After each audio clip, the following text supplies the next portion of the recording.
Automobilista 2 1.6. The update has dropped and the excitement is palpable. The developer has hyped it, YouTubers have hyped it, and Automobilista 2 fanboys have hyped it. But I'm not going to hype it. I'm going to break it down like a piece of shortbread that's a bit soggy and has fallen off into the bottom of your teacup. Because that's what we do here. So, first things first, you probably want to know, Gamer Muscle, why should I subscribe to your channel? I got you there, you didn't really want to know that. Why should you subscribe? Well, you probably shouldn't, but you can do, and you can also click the like button. Great self-plug. What you probably actually want to know, is it game-changing? Is the new update game-changing? Yes. Yes, it is. Like the previous updates, they were also game-changing. The game has changed.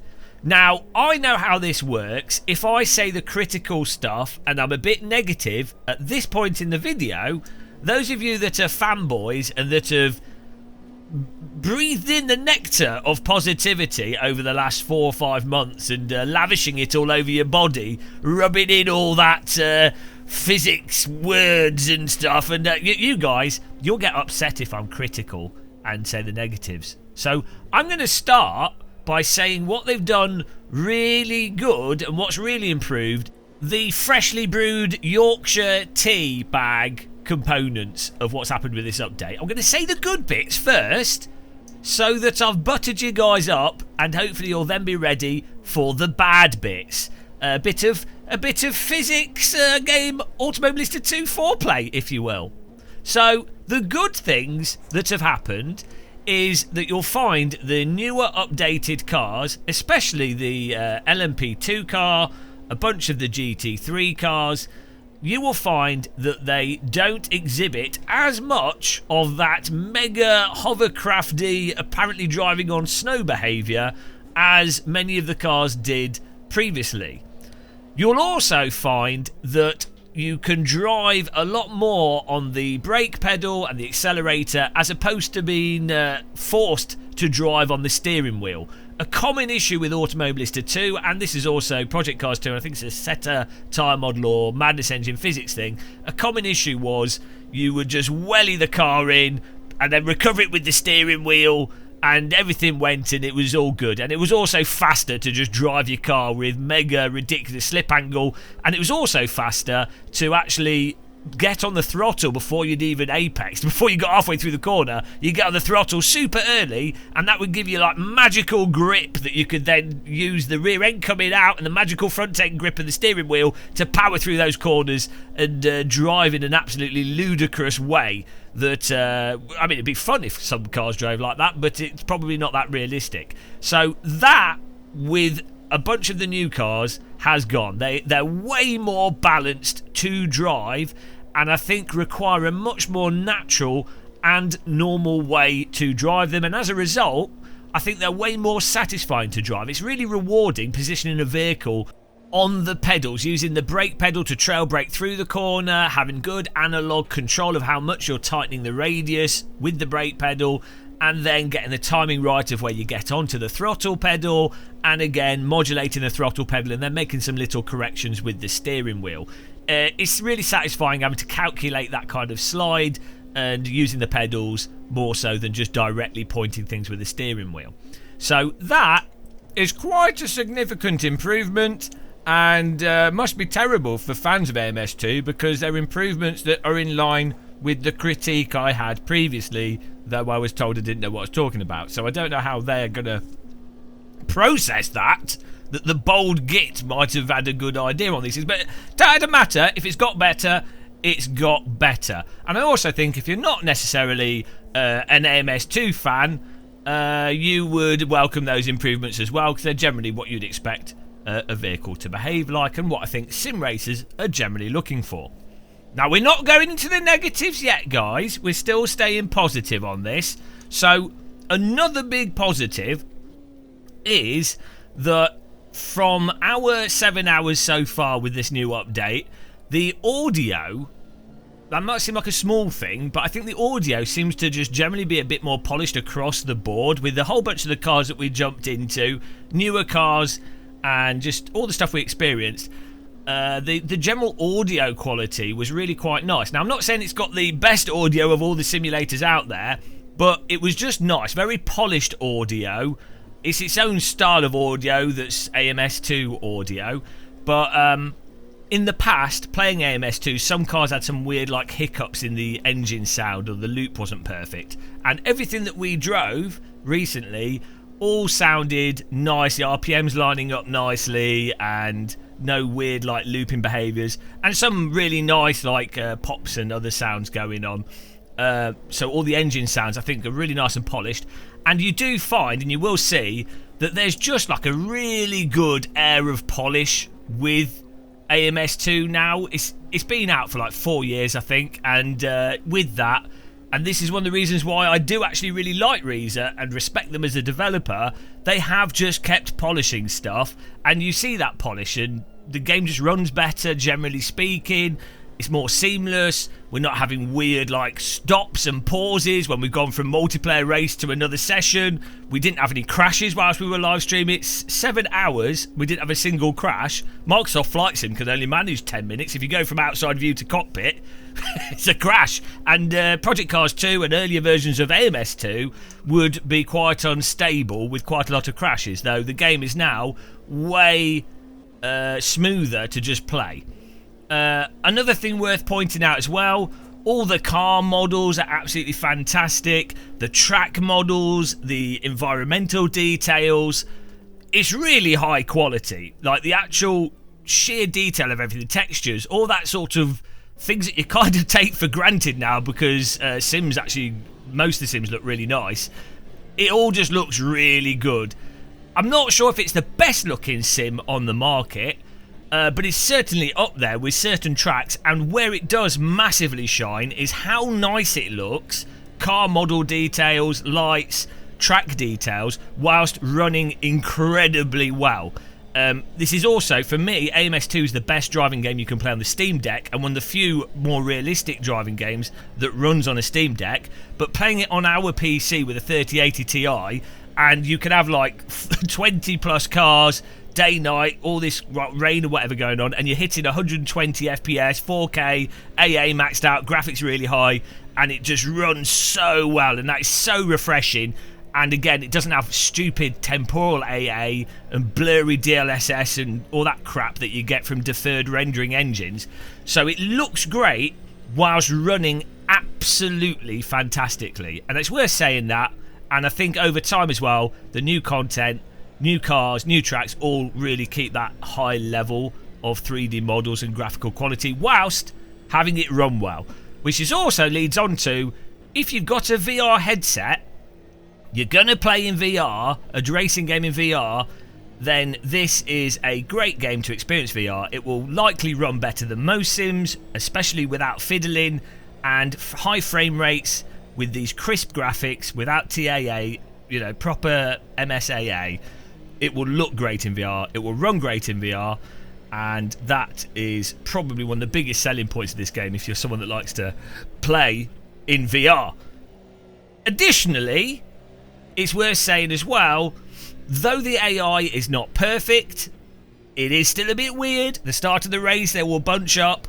If you go and play Assetto Corsa single player, good luck with the AI in AC. The only sim that generally does better AI is iRacing, and then it's kind of swings and roundabouts with R-Factor 2 or Race Room AI. But, you know, when you're looking at the package of AMS2, especially with VR, especially graphics, especially with sort of jumping into things, you can have a nice single-player race, or AI with friends in a multiplayer server you can set up, fill it with AI, have a few friends. You know, you can put a VR headset on, you can have a race, you can have a good time. Car contacts aren't going to be crazy with AI driving into you. Car contacts aren't crazy with multiplayer people driving into you.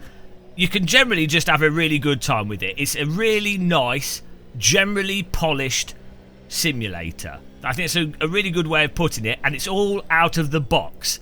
9 minutes and 44 seconds of buttering you guys up. You looked at the time there of the video, didn't you? And then you were like, it wasn't the time he said, but that's because when I said it, it was before. You can go and double check that. I've buttered you up. It's time to be a bit more critical now. And, right. The first thing to say is, fundamentally, though the handling is a big improvement with the cars that are the new sort of Gen 2, or the stuff that's been improved to 1.6, unfortunately, it still does basically drive, in many ways, in that Automobilista 2 way.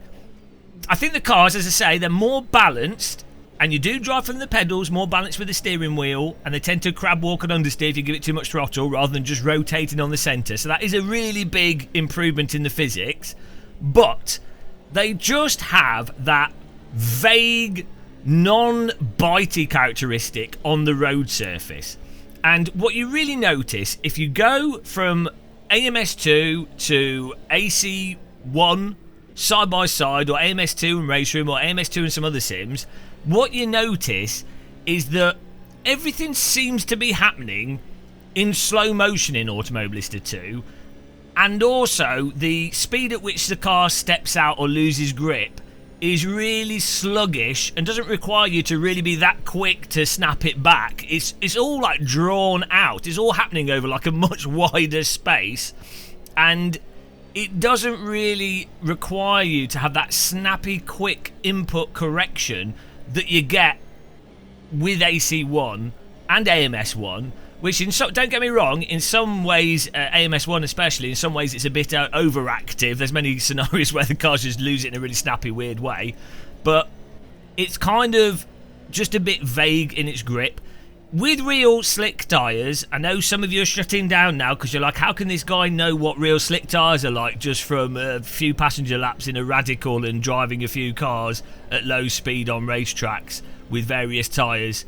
How can he know? But this is just true what I'm saying. Real slick tyres have this grip and then this progression into slip where it's quite abrupt, but the grip has a nice, quite peaky fall off to it. But you've got a bite-in sort of phase, really nice and grippy and biting. The tyres really trying to purchase the track. You know, happy days. You see this when you watch onboards of race cars. You can see the cars like almost vibrating and wobbling with it sort of in a groove. And then when you really push onto the tyres, then you get into like more of the slip as you get onto the limit. And that's controllable to a few degrees. It's productive. But the car kind of wants to be more in its kind of gripped-in state, especially with tighter race cars, LMP2, LMDH, Formula cars. There's a really defined sort of difference between if you're sliding it around a bit more and if you're in that groove. In AMS2, it's like you're basically always over the limit, or you're always onto the limit preemptively, and the car's always doing this kind of Dora the Explorer wander around the track. And you'll find when you're trying to like nip the car into a corner, it's like you're sliding half a metre wide from the initial apex. It's just so vague and imprecise and drawn out. It makes you feel, and actually to me, I have been fortunate enough to have pretty fast passenger laps around some tracks in GT4 cars that had road tyres on them, which I don't know why they had road tyres on them, whatever. And weirdly, the slick tyres in Automobilista 2 really reminded me of the experience of being in a real car, fast-ish real car, that had road tyres instead of slick tyres on it. So the slicks kind of behave a bit like road tyres, but even then not quite like road tyres. So, again, if you play AMS1, you play AC, even iRacing when you're under the limit, though iRacing can be a bit slippy as well, but if you play those sims, they have that initial bite and initial response, the initial roll, the loading of the car into the suspension, the sort of general diff behaviour before you really start loading up the tyres. All those kind of things seem to be really lacking or very vague or very drawn out in Automobilista 2, and I don't think Reza have been able to really fix that, though they have. Again, these are negatives, but I'm also being positive about this. They have progressed things a really substantial way from where it was before, and it doesn't feel like you're driving absolute hovercrafts. Even in this version of the game, the 1.6 version, if you go and drive some of the older cars, again, you'll see that absolute mega hovercraft thing. Maybe not as bad as it used to be, but, you know, stuff's just sliding around. It's like, Jesus Christ, it's not snow. Then you go to some of the newer stuff, you're like, oh, that's much better. Mind you, does it matter if someone's having fun and it's controllable, that's all that really matters. And I do think if you're playing with low-end equipment, gamepads, you're not that experienced with sim racing, you want a bit more time to catch slides, you know, want things to be very, very progressive, you will find it really enjoyable, have a good time with it. And I think it's probably only the more sort of the nitpicky sim racers, the sim racers that are spending more time trying to really refine the hot laps and really refine that centimetre precision, those are the types of sim racers where I think this will grind on them. The more casual racer, which is probably more of the people playing AMS2, I don't think they'll care too much. Now obviously you can play AMS2 as casually or not casually as you want to, and if you play it competitively, and with them now having low fuel motorsport support, it's going to be really hard to be the fastest at AMS2, regardless of how quickly the cars rotate or how much slip or grip the tyres have. It's still going to be really hard to be the best. It's really hard to be the best at Fortnite or Tiddlywinks if you're playing against the world's best Tiddlywinks player. So just to nip that in the bud when someone goes, oh, but you're not very good at it, so how can you say that? There's esports people playing it. So, yeah, it just doesn't have that immediate precision that you get from some of the other simulators. I think people that play those other simulators will find grinds on them a bit. Now this leads me on to another aspect of this, and a lot of our viewers are fans of the original Assetto Corsa, and so this is why I'm going to say this in this video. I do think that if you have AC set up and you've gone through the annoying pain of getting used to Content Manager and you've bloody set up Shader Patch and Pure, I don't see much point in particularly bothering with Automobilista 2. You're probably just going to be better off playing AC. You might still want to load up AMS2 for, as I say, the single player, some aspects of the VR, but ultimately, if you've gone through the pain of setting up AC, it is just a much better all-round package. And also, we did test it side by side. I think AC with Pure even looks better than Automobilista 2 in many ways, though, you know, there's subjective stuff to what people like. So, for those of you that are hardcore AC players and you haven't bought AMS2 and you're like, oh, I don't know, it probably isn't that worth it for you to buy it. Unless you're someone that just likes general simulators. That's what I'm like. I like general sims, so I buy AMS2. I think I did actually, no, I did buy it. I thought I got a press copy, but I didn't. I actually bought the £90 version. I really love simulators. If you're like a generalist like me, then AMS2 is definitely worth having. But as I say, if you've already got AC, you've already got it set up, probably not worth getting AMS2 really. I don't think you probably play it that much. Though you could get the basic part of the game. It's on sale right now. It's not bad value for money. But yeah, for those AC fans that are already in the AC system, again, I don't think it's necessarily worth really getting into, or a lot of you wouldn't get the value from it. I would say though, if you are you don't have AC, you don't want to fiddle too much, and you just want a nice package of a game to play, AMS2 could be a really good sim to jump into, especially now with all its polish, and especially if you play in VR. And whilst it's on sale, you'll just be able to get into it. You have a lot less fiddling than AC, and that will be really, really valuable to a lot of people. And we were saying, whilst we were live streaming, it's such a shame that AMS2 isn't on console, because right now I think it would absolutely fill the gap for where there's this big gap with Gran Turismo. I think Assetto Corsa Evo is going to replace this gap very soon. But I think Evo's also going to be really buggy at launch and take a while to mature. But there's this huge gap where there's loads of people that play in Gran Turismo and they probably want other realistic racing games or Forza, and they don't have anything.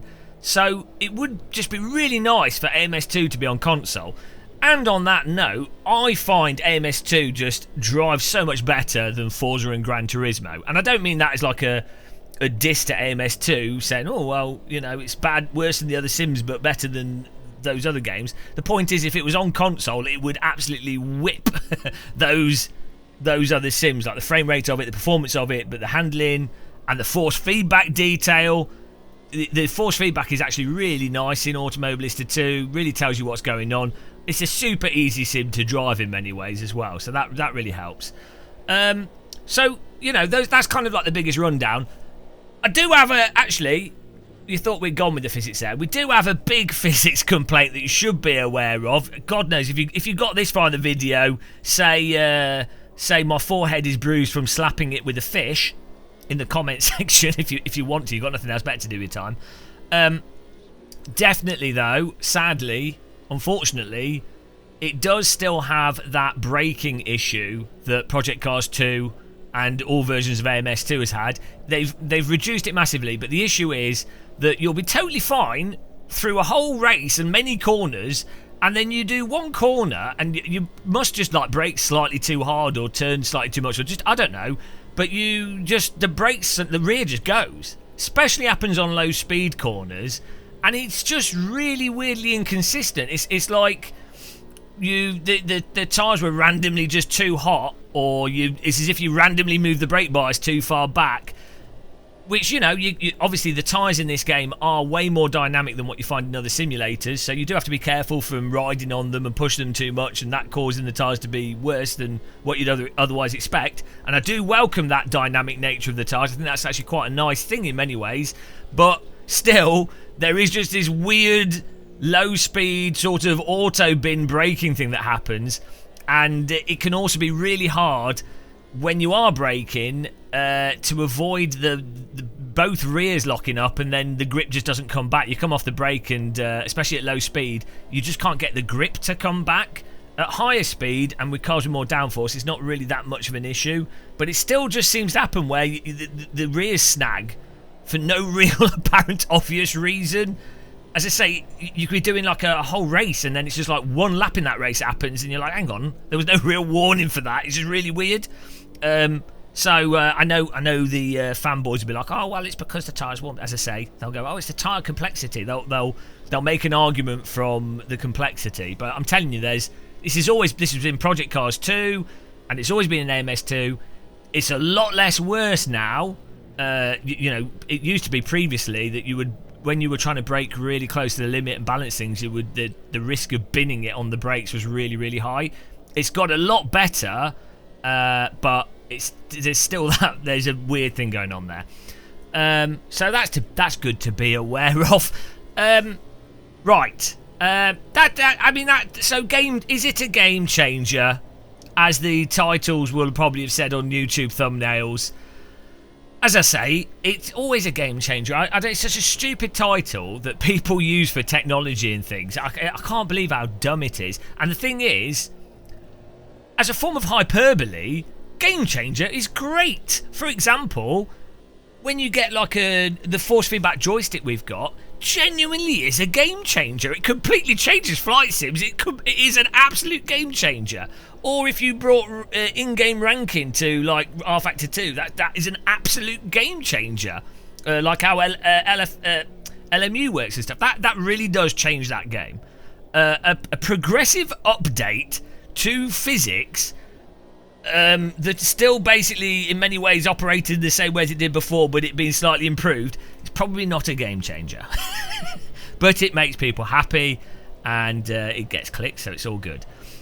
There you go, guys. If you got through 23 minutes of this, you deserve a medal and a very strong cup of tea, like a 5-bag cup of tea stewed for a week. Thank you for watching this. Be interested to know how many comments I get. Be interested to know if the butter at the beginning of the video paid off and we get less hate. But I don't care. Good for those people that get angry at our content. Until the next one, guys, though, thank you very much for watching. Happy tea drinking. Take care. And goodbye.